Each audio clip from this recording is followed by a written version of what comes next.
Hi friends, ఈ రోజు మనం చాలా ఇంట్రెస్టింగ్ ఫోన్ గురించి అయితే మాట్లాడబోతున్నాం. అదే పోకో X7 5G. ఇక్కడ ఫ్లాగ్షిప్ లెవెల్ ఫీచర్స్ ని మిడ్ రేంజ్ బడ్జెట్ లో అయితే ప్రొవైడ్ చేస్తున్నారు. సో ఈ వీడియోలో complete details, specifications, pros, cons చెప్తాను. వీడియోని ఎండ్ వరకు అయితే చూడండి. సో మీకు ఒక డౌట్ అయితే రావచ్చు, పోకో X7 5G రిలీజ్ అయ్యి దగ్గర 5 months అయితే అవుతుంది. సో ఇది నేను 5 months బ్యాకే కొన్నాను. అంటే ఎప్పుడైతే మనకి ఈ ఫోన్ రిలీజ్ అయిందో దీని స్పెక్స్ చూసి అండ్ కొన్ని మన తెలుగులో రివ్యూస్ చూసాను. ఆ రివ్యూస్ చూడంగానే ఇంక దీని మీద ఇంట్రెస్ట్ వచ్చి దీన్ని కొనేసాను. ఈ 5 months లో దీని యొక్క పర్ఫార్మెన్స్, డిస్ప్లే, డైలీ యూసేజ్ లో ఎలా ఉంది, కెమెరా ఎలా ఉంది, టోటల్ నా ఎక్స్పీరియన్స్ అనేది మీతో అయితే షేర్ చేస్తాను. సో ఎండ్ వరకు స్కిప్ చేయకుండా చూడండి. ఒకవేళ 2025 లో ఆల్ రౌండర్ మొబైల్ 20K లో కావాలనుకునే వాళ్ళకి ఇది ఒక బెస్ట్ వీడియో అయితే అవుతుంది. ఇదే కాదు, ఈ ప్రైస్ లో మనకి ఇంకేం మొబైల్స్ వస్తాయి కూడా మీకు లాస్ట్ లో ఎక్స్ప్లెయిన్ చేస్తాను. ఇది నేను కొన్నప్పుడేమో ఫ్లిప్కార్ట్ లో 20K అయితే చూపించింది. సో పెట్టి కొనేసాను. సో అప్పట్లో నాకు ఇది వర్త్ అనిపించి అయితే తీసుకున్నాను. అండ్ ఇప్పుడు ప్రెసెంట్ మనకి ఫ్లిప్కార్ట్ లో 17,000 అయితే ఉంది. మీరు అందులో డెబిట్ కార్డ్ యూజ్ చేసి పర్చేస్ చేస్తే మాత్రం మీకు ఇంకొక 1K అయితే తగ్గచ్చు. టోటల్ గా మీకు ఇది 16,000 రూపాయలకే ప్రో లెవెల్ ఫీచర్స్ అయితే వచ్చేస్తుంది. ఇక మెయిన్ మనం ఇందులో బాక్స్ కంటెంట్స్ అయితే చూసేద్దాం. సో బాక్స్ అయితే చూడడానికి ఈ విధంగా ఉంటుంది. అండ్ బాక్స్ ఓపెన్ చేయగానే మనకి మొబైల్ ఉంటుంది, కేస్ ఉంటుంది. సో బ్లాక్ కలర్ కేస్ అయితే ఇచ్చారు. సో చాలా క్వాలిటీగా అయితే ఉంది. బట్ ఇది మనం ఎప్పుడైతే దీనికి వేస్తామో వేయంగానే దీని లుక్ టోటల్ గా చేంజ్ అయిపోతుంది. ఎవరికైతే బ్యాక్ లుక్స్ అవసరం లేదో, దాన్ని కప్పెట్టాలనుకుంటారు, వాళ్ళైతే దీన్ని యూజ్ చేసుకోవచ్చు. సో చాలా క్వాలిటీగా అయితే ఉంటుంది. అప్పటి నుంచి ఇప్పటి వరకు దీన్ని యూజ్ చేస్తూనే ఉన్నాను. అండ్ ఇప్పుడు అయితే మీరు చూస్తున్నారు బీరోల్స్, అది కూడా నేను మొబైల్ పర్చేస్ చేసినప్పుడే తీసుకొని పెట్టుకున్నాను అనమాట, యూజ్ అవుతాయని చెప్పేసి. సో కేస్ వేయంగానే మనకు చూడడానికి ఈ విధంగా అయితే ఉంటుంది. తీస్తే మనకి లుక్ అనేది ఒక రేంజ్ లో ఉంటుంది. ఆ తర్వాతకి సిమ్ ఎజెక్ట్ పిన్ అయితే ఉంటుంది.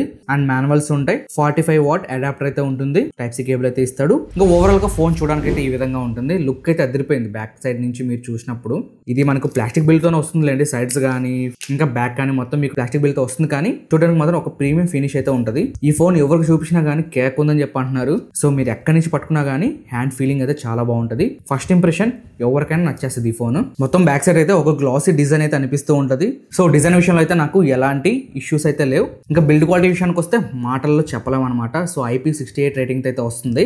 సో IP68 అండ్ 69 రేటింగ్ అయితే వస్తుందని చెప్తున్నారు వీళ్ళు. ఇంకా ఫ్రంట్ సైడ్ మనం చూసుకున్నట్లయితే గొరిల్లా గ్లాస్ విక్టస్ 2 ప్రొటెక్షన్ అయితే ఇస్తున్నారు. సో మీరు నీళ్ళలో వేసినా, డస్ట్ లో వేసినా కానీ మీ మొబైల్ కి అయితే ఎలాంటి డ్యామేజ్ ఉండదు. సో మీరు స్క్రీన్ మీద చూడొచ్చు, నేను ఇసుకలో వేసి ఇష్టం వచ్చినట్టు దీన్ని తిప్పి పెట్టేశాను. ఆ తర్వాతకి వెళ్ళేసి కడిగేశాను. నాకు డిస్ప్లే విషయంలో కానీ ఎక్కడ ఇష్యూ అయితే అనిపించలేదు. సో నేను యూజ్ చేస్తున్నాను కదా, ఇక్కడ చూడొచ్చు వాటర్లో పడినా కూడా నేను యూజ్ చేస్తున్నాను. సో మీరు రెయిన్లో వెళ్తూ ఉన్నప్పుడు కూడా దీన్ని తడుపుకుంటూ వాడుకుంటూ వెళ్ళిపోవచ్చు అంతే. బట్ హెచ్చరిక, కావాలని చెప్పేసి మీరు నీళ్ళలో కానీ దుమ్ములు తీయడం కానీ ఇలాంటివి చేయకండి. ఏమో ఒక్కొక్కసారి డ్యామేజ్ కూడా అవ్వచ్చు. సో ఫోన్ మీద అయితే ప్రయోగాలు చేయకండి. ఓవరాల్ గా ఫోన్ పట్టుకున్నప్పుడు మాత్రం మీకు వెయిట్ అనేది చాలా తక్కువ అనిపిస్తుంది. వెయిట్ అనేది మీరు స్క్రీన్ మీద చెక్ చేసుకోవచ్చు. సో ఒకవేళ మీరు గర్ల్స్ అయినా కానీ బాయ్స్ అయినా కానీ ఎవరైనా దీన్ని ఈజీగా క్యారీ చేయొచ్చు. అండ్ యూజ్ చేసేటప్పుడు ఒక మంచి ప్రీమియం ఫీలింగ్ అయితే వస్తుంది. ఆ తర్వాత మనం డిస్ప్లే గురించి మాట్లాడుకున్నట్లయితే 6.67 inches కర్వ్డ్ AMOLED డిస్ప్లే అయితే వస్తుంది. వీళ్ళు 3D కర్వ్డ్ డిస్ప్లే అంటున్నారు. సో 1.5K రెజల్యూషన్ అయితే వస్తుంది. 120Hz రిఫ్రెష్ రేట్, ఇంకా డాల్బీ విజన్ సపోర్ట్ అయితే ఉందని చెప్తున్నారు. డిస్ప్లే బ్రైట్నెస్ వచ్చేసరికి మీకు పీక్ 3000 nits వరకు అయితే రీచ్ అవుతుంది. బట్ నాకు ఒక కాన్ అయితే అనిపించింది. అది కాన్ అని చెప్పలేను కానీ మీరు నార్మల్గా ఇండోర్లో కానీ అవుట్డోర్లో నార్మల్ యూసేజ్కి యూజ్ చేసుకోవచ్చు. బట్ ఎక్కువ ఎండ్ ఉంది అనుకోండి, దాని కింద నార్మల్గా మనం ఫోన్ యూజ్ చేసుకుంటూ చాటింగ్ చేసుకుంటూ వెళ్తూ ఉంటాం కదా ఎక్కడికైనా పని మీద వెళ్ళేటప్పుడు, అప్పుడైతే నాకు అంత కనిపించదు అనమాట స్క్రీన్ అనేది. సో నా కళ్ళు దుబ్బినాయో లేదా అందరికి అలానే ఉందో నాకు తెలియదు. కానీ సో 3000 nits అని చెప్తున్నారు. ఓకే, సో అది పెద్ద ఇష్యూ కాకపోవచ్చు. కానీ మీరు ఏదైనా ఒక మూవీ కానీ యూట్యూబ్ వీడియో కానీ చూస్తున్నప్పుడు లేదంటే నార్మల్గా యూజ్ చేస్తున్నప్పుడు కానీ ఆ ప్రీమియం ఫీలింగ్ అనేది ఖచ్చితంగా వస్తుంది. సో డిస్ప్లే క్వాలిటీలో ఎలాంటి ఇష్యూ అయితే లేదు. డిస్ప్లే క్వాలిటీ మాత్రం టాప్ నాచ్గా అయితే ఉంది. సేమ్ టు సేమ్ మీకు ఫ్లాగ్షిప్ లెవెల్ ఫీచర్స్ అయితే ఉన్నాయని చెప్పాను కదా. సో డిస్ప్లే కూడా అందులో ఒక భాగమే. బిల్డ్ క్వాలిటీ అండ్ డిస్ప్లే నాకు ఫ్లాగ్షిప్ మొబైల్స్లో యూజ్ చేసిన ఫీలింగ్ అయితే వస్తుంది అనమాట. అంత బాగుంది డిస్ప్లే క్వాలిటీ అనేది, మీరు స్క్రీన్ మీద చూడొచ్చు. సో నేను 4Kలో పెట్టి ప్లే చేస్తున్నాను. నాకు ఎక్కడ ల్యాగ్ ఇష్యూస్ అయితే లేవు అనమాట. అక్కడక్కడ మీకు 4Kలో ల్యాగ్ అవుతూ ఉంటుంది కానీ సో అంతగా అనిపించదు. అది ల్యాగ్ అయినట్టు కూడా మనకు అనిపించదు. అంటే నెట్ స్లో ఉండడం కానీ ఇట్లాంటి సమయాల్లో మనకి స్ట్రక్ అనేది అవ్వుతూ ఉండొచ్చు. బట్ నాకైతే ఎలాంటి ఇష్యూ అయితే అనిపించలేదు. వీడియో ప్లేబ్యాక్ అప్పుడు కానీ లేదంటే మీరు గేమింగ్ ఆడేటప్పుడు ఆ స్మూత్నెస్ అనేది మీకు ఖచ్చితంగా ఫీల్ అవుతారు. నాకైతే ఈ 5 monthsలో నాకు డిస్ప్లే పరంగా కానీ అలానే బిల్డ్ క్వాలిటీ పరంగా కానీ నాకు ఎక్కడ ఇష్యూస్ అయితే లేవు. సో ఇక మెయిన్ మనం పర్ఫార్మెన్స్ విషయానికి వస్తే మెయిన్ ఇక్కడ మనకు మొబైల్ కావాల్సిన పర్ఫార్మెన్స్ ఇది వచ్చేసరికి మనకి MediaTek Dimensity 7300 Ultra 4 nanometer అయితే వస్తుంది అనమాట. ఈ ప్రాసెసర్ అనేది 13K 14K 10K బడ్జెట్ లో కూడా తీసుకొచ్చారు. బట్ ఇందులో వేరే తీసుకురావచ్చు కదా అని చెప్పేసి చాలా మంది ఆ డౌట్ అయితే రేజ్ చేశారు. సో దాని గురించి కూడా మాట్లాడదాం. ఇందులో నేను యాంటిట్యూడ్ స్కోర్ చెక్ చేసినప్పుడు మాత్రం దగ్గర 6,42,000 అయితే వచ్చింది. మీరు స్క్రీన్ మీద చూసుకోవచ్చు యాంటిట్యూడ్ బెంచ్ మార్క్స్ అనేవి. ఆ తర్వాత నేను బిగ్ బెంచ్ 6 అయితే లేటెస్ట్ వర్షన్ అయితే యూజ్ చేశాను. దాని ద్వారా మనం CPU బెంచ్ మార్క్స్ రిజల్ట్ అనేది ఇక్కడ చూసుకోవచ్చు. సో సింగిల్ కోర్ లో మనకి 1002 అయితే వచ్చింది. మల్టీ కోర్ లో మనకి 2848 అయితే వచ్చింది. ఆ తర్వాత CPU థ్రోటిల్ టెస్ట్ అయితే చేశాను. ఇక్కడ మనకి దగ్గర 74% అయితే మ్యాక్స్ పర్ఫార్మెన్స్ అయితే థ్రోటిల్ అయితే అయిందనమాట. అండ్ నేను PUBG కూడా గేమ్ ఆడాను. ఇక్కడ మీరు చూసుకోవచ్చు PUBG గేమ్ ఆడాను. మనకి ఇక్కడ స్మూత్ అండ్ ఎక్స్ట్రీమ్ లో అయితే వర్క్ అవుతుంది. బట్ 90 FPS అయితే లేదు. అది పెద్ద ప్రాబ్లమే కాదు. మీకు ఇది 17,000 వస్తుంది. సో మీరు ఇది 30,000 పెట్టి 40,000 పెట్టి తీసుకోవట్లా, 17,000 పెట్టి తీసుకుంటున్నారు. స్మూత్ అండ్ ఎక్స్ట్రీమ్ వస్తుంది. అది సరిపోద్ది. ఇంకా 90 FPS కావాలంటే ఇంకా 17,000 వాడు ఏమందిస్తాడు మనకి. సో ప్రాసెసర్ విషయంలో కూడా వాళ్ళు ఇక్కడే తగ్గి ఉండొచ్చు. సో నా వరకు అయితే తగ్గడం కాదు. సో సరిపోయింది ఈ బడ్జెట్ కి ఇన్ని ప్రో ఫీచర్స్ ఇచ్చేసి పర్ఫార్మెన్స్ పరంగా మనకి ఇక్కడ సో Dimensity 7300 అల్ట్రా అనేది కూడా సో ఒక మంచి ప్రాసెసర్ అని చెప్పొచ్చు. నాకు ఎక్కడ గేమ్ ఆడేటప్పుడు ల్యాగ్ ఇష్యూస్ అయితే లేవన్నమాట. సో పర్ఫెక్ట్ గా గేమింగ్ అంటే మీరు ఎక్కువ గేమ్స్ ఆడరు, మీడియంగా ఆడతారు. ఇంకొకటి వచ్చేసి నార్మల్గా మీరు కెమెరా ఎక్కువ యూజ్ చేస్తూ ఉంటారు, డైలీ యూజ్గా ఎక్కువ యూజ్ చేస్తూ ఉంటారు, ఇంకా మూవీస్ ఎక్కువ చూస్తూ ఉంటారు. సో అలాంటి వాళ్ళకి ఇది పర్ఫెక్ట్గా సెట్ అయిపోతుంది. ఈ ప్రాసెసర్ అనేది ఎక్కడ ప్రాబ్లం అయితే ఉండదు మీకు. సో రియల్ టైమ్ యూజెస్లో మాత్రం నాకు ఎలాంటి ఇష్యూస్ అయితే లేవు. కానీ అప్పుడప్పుడు మీరు కెమెరా ఓపెన్ చేసినప్పుడు అంటే బాగా ఎండ ఉన్నప్పుడు మీరు కెమెరా ఓపెన్ చేస్తే మీరు ఫోటో తీస్తారు కదా, ఫోటో తీసేటప్పుడు కానీ వీడియో తీసేటప్పుడు కానీ అక్కడ మీకు ల్యాగ్ అనేది మీరు అబ్జర్వ్ చేస్తారు. ఖచ్చితంగా ల్యాగ్ అనేది ఉంటుంది. సో అదే టైంలో నేను Realme 11 Pro Plus 5G కూడా తీసాను. సో దానికన్నా అది ఎక్కువ అమౌంటే కదా, ప్రైస్ డిఫరెన్స్ చూసుకుంటే అది ఎక్కువే కదా. సో అందులో కూడా నేను వీడియో చేసి చూసాను, అది కూడా ల్యాగ్ అవుతుంది. సో ఎండలో మనం వీడియో తీసినప్పుడు ఖచ్చితంగా ఏ ఫోన్ అయినా ల్యాగ్ అవుతుంది. సో టెంపరేచర్ ఇష్యూస్ అనేవి ఆ విధంగా ఉంటాయి. అండ్ నేను నార్మల్గా ఎక్కువ ఇండోర్లో గేమ్స్ ఆడుతూ ఉంటాను కాబట్టి నేను గేమ్ ఆడినప్పుడు నేను ఎంత ఆడినా కానీ 40% చూపిస్తుంది. 40% కన్నా ఎక్కువ చూపించట్లా. ఇంకా గేమ్ ఆడి పక్కన పెట్టేసినప్పుడు 35 to 37 లోపలైతే నడుస్తుంది. సో హీటింగ్ ఇష్యూస్ అయితే నాకు ఎక్కడా లేవు. రియల్లీ నాకు చాలా బాగా నచ్చింది పర్ఫార్మెన్స్ పరంగా మాత్రం. అప్పుడప్పుడు మీరు ఎక్కువ యూజ్ చేసే వాళ్ళంటే నాలాంటి వాళ్ళు ఉంటారు కదా, రెస్ట్ లేకుండా యూజ్ చేస్తూ ఉంటారు. నేను ఎనీ టైం వాట్సాప్ అనేది యూజ్ చేస్తూనే ఉంటాను. 24 గంటలు వాట్సాప్ అనేది అందులోనే ఉంటుంది. వాట్సాప్ ఎక్కువ యూజ్ చేస్తూ ఉంటాను, ఇన్స్టాగ్రామ్ కానీ యూట్యూబ్ కానీ ఎక్కువ ఇవి చెక్ చేస్తూ ఉంటాను, గేమ్స్ కూడా ఆడుతూ ఉంటాను. అలాంటి టైంలో కూడా స్మూత్గా రన్ అవుతుంది. బట్ ఏంటంటే అప్పుడప్పుడు మీకు ల్యాగ్ అనేది మీరు అబ్జర్వ్ చేస్తారు. సో అదర్వైజ్ మీరు నార్మల్ యూజర్ అనుకోండి, ఈ ఫోన్ అనేది మీకు పర్ఫెక్ట్గా సెట్ అయిపోద్ది. ఇంకా స్టోరేజ్ విషయానికి వస్తే మాత్రం ఇది మనకి 8GB ర్యామ్తో వస్తుంది. నేనైతే 8GB ర్యామ్ ఇంకా 128GB మోడల్ అయితే తీసుకున్నాను. సో మీరు కావాలంటే 8GB ర్యామ్ 256GB కూడా వెళ్ళొచ్చు. కానీ ఇక్కడ మనకు ఒక డ్రాబ్యాక్ ఏంటంటే, అది డ్రాబ్యాక్ అని చెప్పాను, సో అది కాన్ అని కూడా చెప్పాను. ఎందుకంటే ఆ బడ్జెట్లో అది కూడా ఇస్తున్నాడంటే మేలని చెప్పాలి. ఇది మనకి UFS 2.2తో వస్తుంది. సో మీకు స్పీడ్ అనేది కొద్దిగా అటు ఇటు ఉండొచ్చు. అండ్ మనకు ర్యామ్ చూసుకున్నట్లయితే LPDDR4X ర్యామ్ అయితే యూజ్ చేశారు. ప్రెసెంట్ ఇప్పుడు వచ్చే మొబైల్స్ అని మనకు LPDDR5X ర్యామ్తో అయితే వస్తున్నాయి కదా. బట్ ఇట్స్ ఓకే, మనకి ఈ బడ్జెట్లో మాత్రం ఇస్తున్నాడు కాబట్టి అవన్నీ మనం అంతగా పట్టించుకోని అవసరం లేదు. మీరు డైలీ యూజ్లో అవన్నీ మీకు ఆలోచన కూడా రావు. అక్కడ ఫీచర్స్ పరంగా చెప్తారే కానీ ఒకవేళ మీరు యూజ్ చేస్తున్నారు అనుకోండి ఈ ఫోన్ అనేది నాలాగా, మీకు అసలు ఆలోచన రాదు. మనం బడ్జెట్ పరంగా మాట్లాడుతున్నాం కాబట్టి ఇవి మనం కాన్స్ అనుకోకూడదు. సో అవి పక్కన పెట్టేద్దాం. ఇంకా తర్వాత కెమెరా విషయానికి వస్తే ఇక్కడ మనకి 50MP main camera with optical image స్టెబిలైజేషన్తో వస్తుంది. ఇంకొకటి 8MP అల్ట్రా వైడ్, ఇంకా 2MP మ్యాక్రో సెన్సార్తో యూజ్ చేస్తారు. 8MP అల్ట్రా వైడ్ ఉంది కదా, దీని గురించి ఫస్ట్ మాట్లాడుకుందాం. ఇది వరస్ట్ అని చెప్పాలి, ఎందుకు ఇచ్చాడో వాడికి తెలియదు.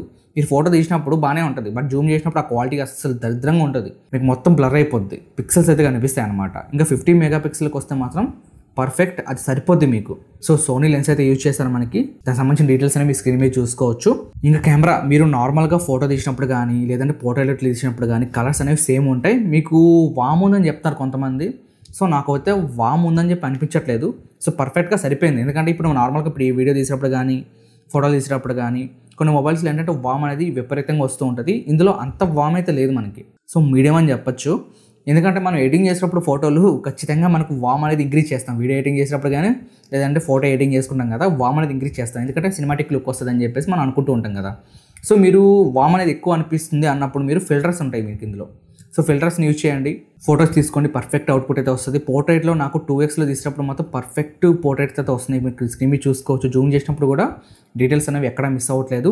ఇంకా నార్మల్ ఫొటోస్ తీసుకోవాలని తీసుకోవచ్చు, మనకి ఎక్కడ ప్రాబ్లం అయితే లేదు. నాకు కెమెరా పరంగా ఇష్యూ అయితే లేదు. ఇంకా వీడియో రికార్డింగ్ సంబంధించి మనం 4K 30 ఫ్రేమ్స్ అయితే షూట్ చేసుకోవచ్చు. ఇంకా 1080p అయితే 60 ఫ్రేమ్స్ అయితే ఉంది. ఇంకా ఫ్రంట్ మీకు 1080p 30 వరకు అయితే తీసుకోవచ్చు. ఇక్కడ మీరు 4K 30లో వీడియో క్వాలిటీ అనేది చెక్ చేసుకోవచ్చు. మనకి చాలా స్టేబుల్గా అయితే వస్తుంది వీడియో, ఎక్కడ మనకి షేక్ అవ్వట్లేదు.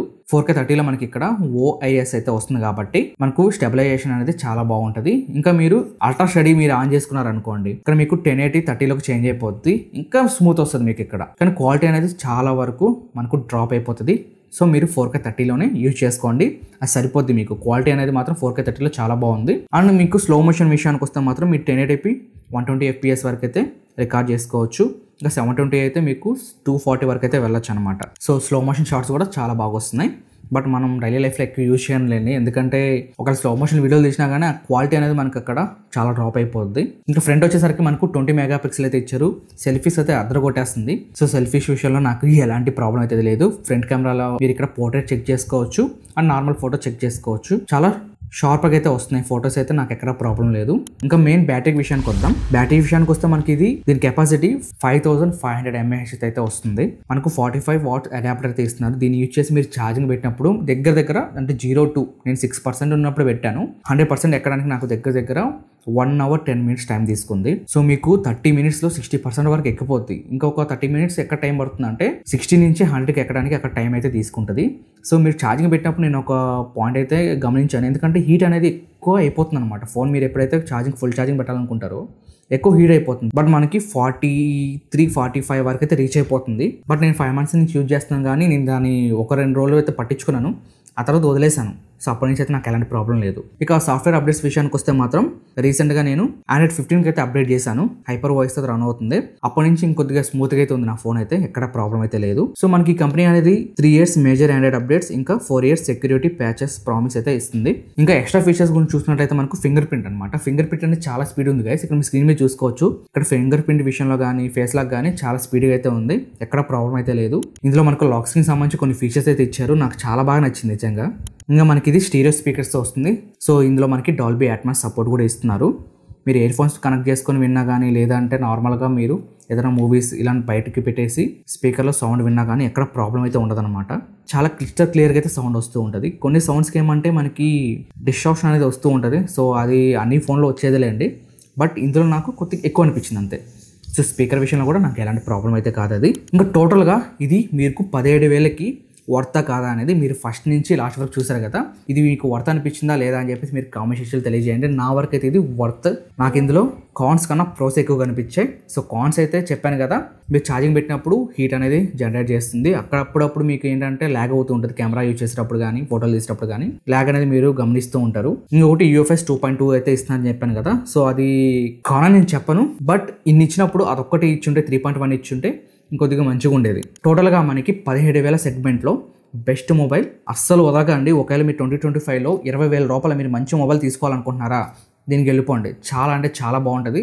ఇంకా దీంట్లో కాన్స్ విషయానికి వస్తే చిన్న కాన్స్ అసలు పట్టించుకోకండి. మీకు బెస్ట్ మొబైల్ ఎక్స్పీరియన్స్ కావాలి 20K బడ్జెట్లో అనుకుంటే 17,000 రూపాయలతో వస్తుంది మనకి ఇది. అదంతా వద్దు భయ్య, మీరే చెప్పండి తీసుకోవాలా వద్దంటే మాత్రం నా వరకైతే ఇది నేను సజెస్ట్ చేస్తాను అందరికీ, తప్పకుండా తీసుకోండి. అండ్ ఇదే బడ్జెట్లో మనకి OnePlus Nord CE4 and nothing phone 2A ఇంకా మోటో Edge 50 ఫ్యూజన్ అని చెప్పి దాంతో కంపేర్ చేస్తున్నారు. సో దేనికైతే మీరు కంపేర్ చేసుకొని ఈ ఫోన్ అయితే వదులుకోకండి. మీకు మొత్తం ఇక్కడ స్క్రీన్ మీద చూపిస్తాను క్లియర్గా, మీకు ఏ ఫోన్ బెస్టో ఇక్కడ నుంచి అర్థమైపోద్ది. ఒకవేళ మీరు కర్వ్డ్ ఫోన్ అవసరం లేదు, బిల్డ్ క్వాలిటీ ఎట్లున్నా మాకు ఓకే, దాని గురించి అసలు మాకు అవసరమే లేదు, గేమింగ్ మాత్రమే కావాలి అనుకుంటే మీరు Nord CE4కి అయితే వెళ్ళొచ్చు. లేదు నాకు మొత్తం ఆల్రౌండర్ కావాలి, సో మిడ్ రేంజ్ గేమింగ్ ఆడుకుంటే సరిపోద్ది, నాకు ఇంకేం అవసరం లేదు అనుకుంటే మాత్రం ఓవరాల్ ఆల్రౌండ్ ఫోన్ కోసం మాత్రం మీరు దీనే చూస్ చేసుకోవచ్చు. దీనికి సంబంధించిన లింక్స్ అనేవి కింద డిస్క్రిప్షన్లో ఇస్తాను. ఒకవేళ మీరు ఇది 16,000 కొనాలనుకుంటే మాత్రం మీరు HDFC డెబిట్ కార్డు ఉన్నా కానీ SBI డెబిట్ కార్డు ఉన్నా కానీ ఈ కార్డ్స్ని యూజ్ చేసి మీరు బై చేస్తే మాత్రం 1000 రూపాయలు అయితే తగ్గుతుంది. 16,000లో మీకు ఇది బెస్ట్ మొబైల్ అవుతుంది. సో గైస్ ఈ వీడియో అనిపించింది కింద కామెంట్స్లో తెలియజేయండి. తప్పకుండా ఈ వీడియోకి లైక్ ఇచ్చుకోండి. ఇంకా ఎవరైనా మన ఛానల్ సబ్స్క్రైబ్ చేసుకోకుండా చూసినట్టయితే మాత్రం తప్పకుండా సబ్స్క్రైబ్ చేసుకొని పక్కన ఉన్న బెల్ ఐకాన్ అయితే ఆన్ చేసుకోండి. ఇంకా ముందు మీకు అదిరిపోయే వీడియోస్ అనేవి వస్తూనే ఉంటాయి. ఇంకా ఇన్ డెప్త్ టెక్ వీడియోస్ కోసం నెక్స్ట్ వీడియోలో కలుద్దాం. అందరూ thanks for watching. By by. జై హింద్.